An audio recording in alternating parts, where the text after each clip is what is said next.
Je vous fais une réaction à chaud après l'annonce du président de la République Emmanuel Macron de dissoudre l'Assemblée nationale afin qu'il se dégage une nouvelle majorité qui lui serait favorable, le souhaite-t-il, oui évidemment, ou en tout cas qui dessinerait une nouvelle carte politique de la France.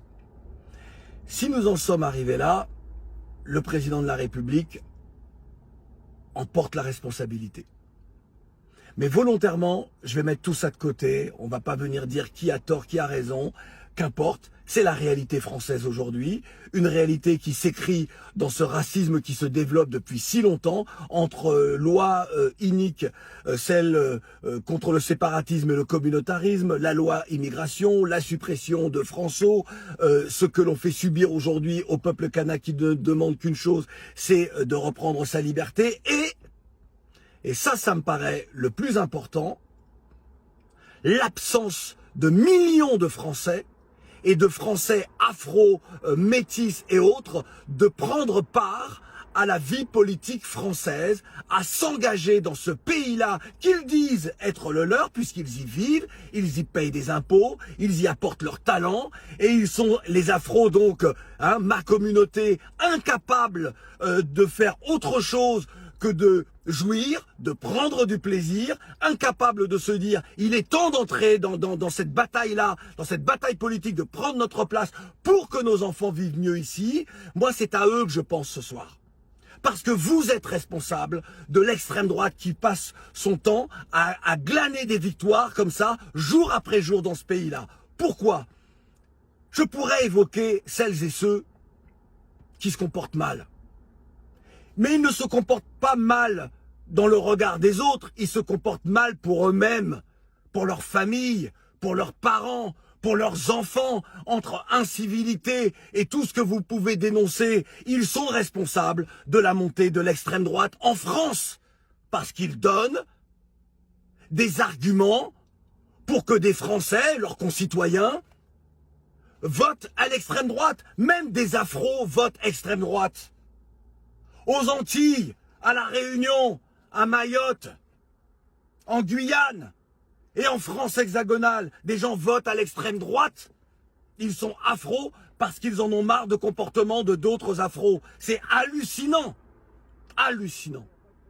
Et puis donc, vous qui êtes incapables d'entrer dans cette vie politique, si ce pays, en réalité, vous ne voulez plus y vivre, il faut partir.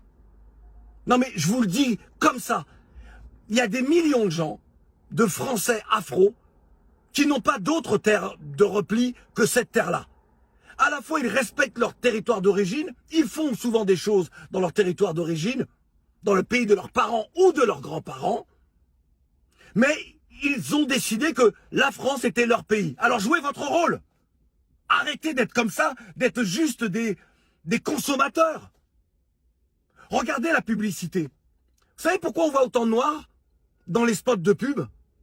Parce que vous êtes considérés uniquement comme étant des consommateurs. Vous voyez, je dis vous et je dis pas nous, volontairement.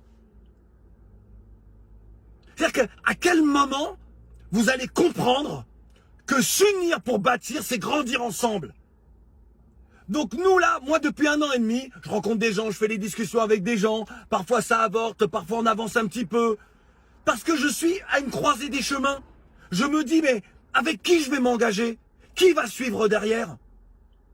Je vais encore me mettre en danger dans ma vie, mettre en péril ma vie professionnelle, mettre en péril l'équilibre de ma vie privée, pour des gens qui sont incapables d'aller jusqu'au bout des combats, et qui sont là en train de, dans l'émotionnel, de critiquer quelque chose qui se passe, une déclaration d'un politique, d'un journaliste, de je ne sais qui, d'un artiste.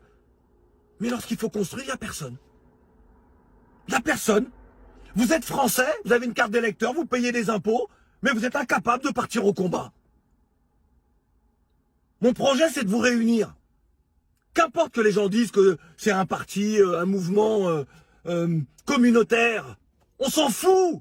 Vous êtes français ou pas? La couleur de la peau, on s'en fout. On y va, on va au combat. Humanisme, respect de la dignité humaine. Respect de chaque individu, quelle que soit la couleur de sa peau ou sa religion. Il est là le vrai combat, pour l'humanité, Il est là. Et dans ce pays-là, ce combat-là, vous devez pouvoir le porter.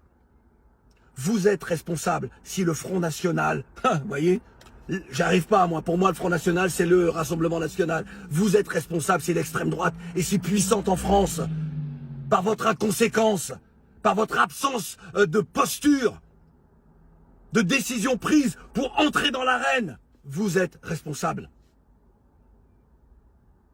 Et il faut arrêter de dire les gens sont racistes, les gens ne nous aiment pas. Faut arrêter ces conneries-là. Vous êtes responsable. Nul ne peut se prévaloir de sa propre turpitude. Alors nous verrons. Parce que là maintenant, on n'a pas d'autre choix.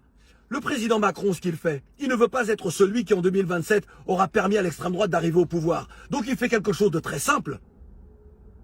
Il dissout l'Assemblée nationale afin de dégager une nouvelle majorité, mais il prouvera dans les livres d'histoire qu'il s'est opposé à la montée de l'extrême droite. Alors qu'il est responsable. En partie, en tout cas. Maintenant, c'est à vous, Français afro, à qui je m'adresse. Serez-vous debout pour vous inscrire dans un mouvement citoyen politique pour dire que vous êtes là? Ou est-ce que vous ne voulez rester que des amuseurs, que des amusés, que des personnes que l'on utilise parce que ce sont des consommateurs? Est-ce que vous voulez être uniquement ça? À vous de choisir.